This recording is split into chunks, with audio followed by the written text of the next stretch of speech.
selamat siang. Nah, di sini saya akan melakukan prosedur pemeriksaan ataupun pengukuran salah satu sistem utama mesin, komponen utama mesin. Salah satunya yaitu adalah piston. Nah, di sini kita akan mengukur diameter si piston ini. Kenapa kita melakukan pengukuran diameternya?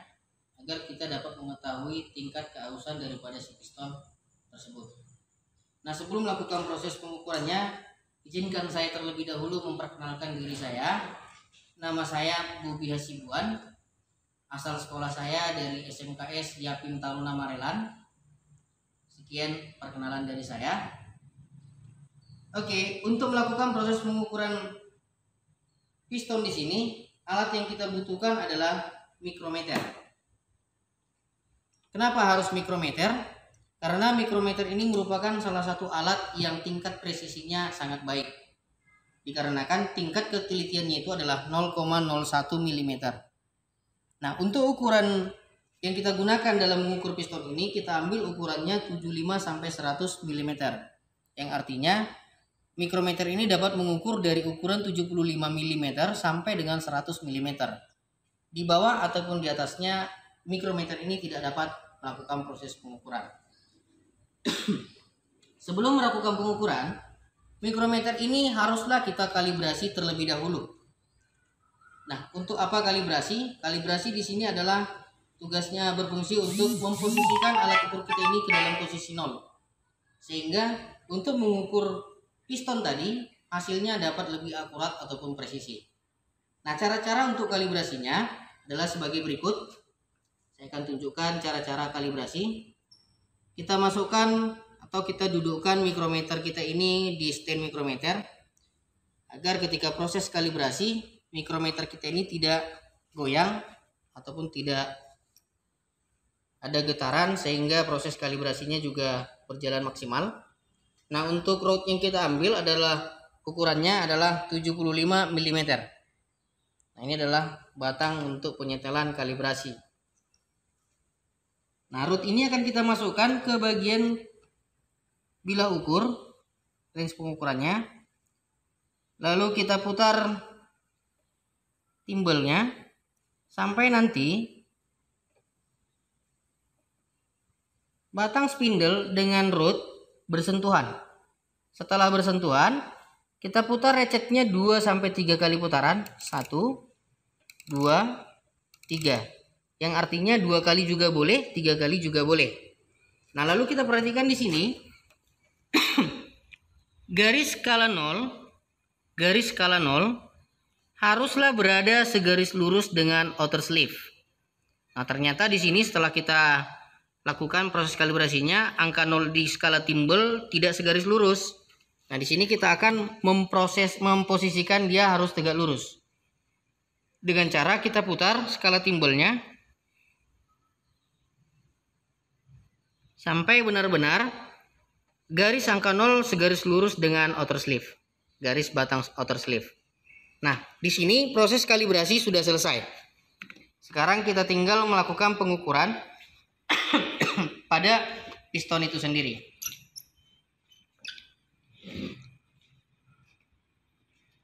Sebelum melakukan pengukuran pada si piston, kita harus menentukan titik pengukuran pada piston ini. Bagian yang kita ukur adalah bagian sisi rata daripada dinding piston.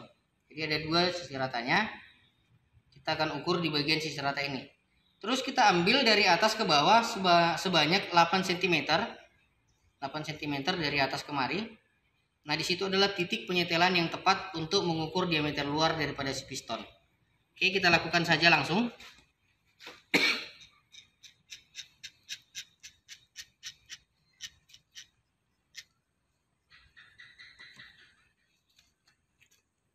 Nah, kita posisikan mikrometer kita ini harus dalam keadaan tegak lurus.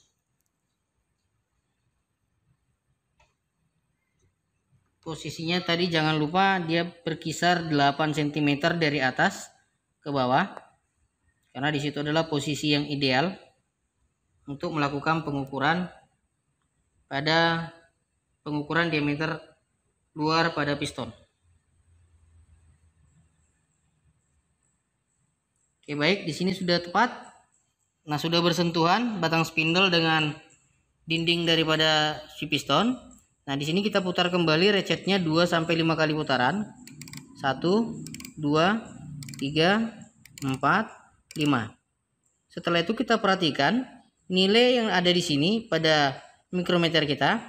Pada skala tetapnya garis ke-80, strip ke-80 sudah terlewati, maka nilainya adalah 80,00 mm.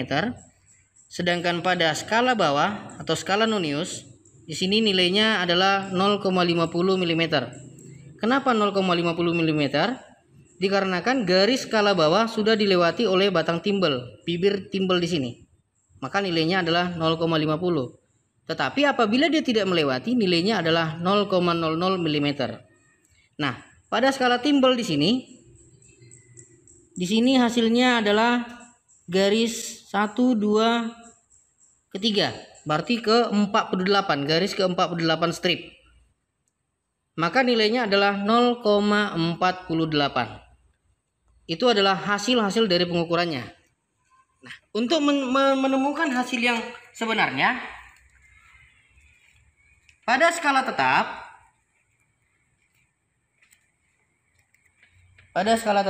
nilai pengukurannya adalah 80,00 mm. Skala nonius sama dengan 0,50 mm dan skala timbel 0,48 mm. Nah, ketika hasil pengukuran ini kita tinggal menjumlahkan saja, maka nilainya adalah 80,98 mm.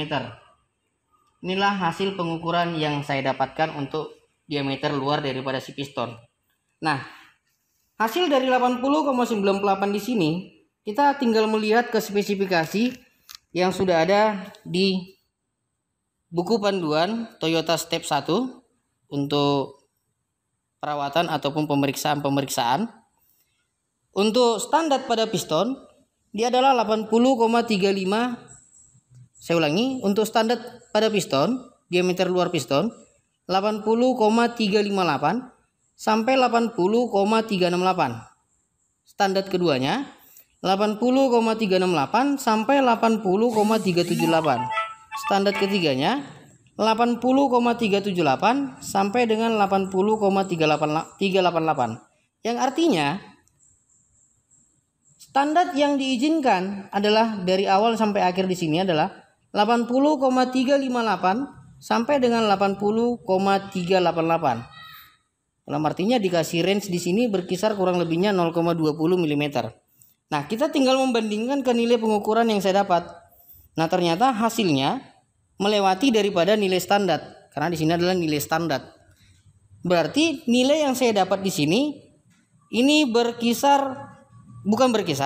ini masuk ke bagian oversize 0,50. Maka 80,98 mm. Ini adalah hasil pengukuran yang saya dapat. Lalu tinggal kita cocokkan dengan spesifikasi yang diizinkan oleh pabrik sesuai dengan buku panduan. Di sini dikatakan untuk oversize 50 itu 80,858 sampai 80,88. Nah, ternyata hasil pengukuran saya di sini 80,98 mm. Berarti kondisi daripada piston yang saya dapat di sini, hasil pengukurannya, kita nyatakan bahwa piston ini sudah melewati keausan yang diizinkan daripada buku panduan kerja dari Toyota. Nah, di sini tinggal kita melakukan proses penggantian komponen, yaitu pada torak ini sendiri. Kenapa begitu? Karena sudah jelas juga di sini angkanya adalah oversize-nya 0,50. Jadi di sini saya nyatakan piston ini adalah kondisinya adalah sudah tidak baik dilihat dari hasil pengukuran yang sudah kita dapatkan. Jadi piston ini harus kita ganti ke oversize 100 agar nanti dapat digunakan di dalam mesin sehingga kerja mesin lebih optimal. Baik, sekian prosedur pengukuran diameter luar piston. Semoga bermanfaat bagi kita semua. Saya ucapkan selamat siang, salam otomotif.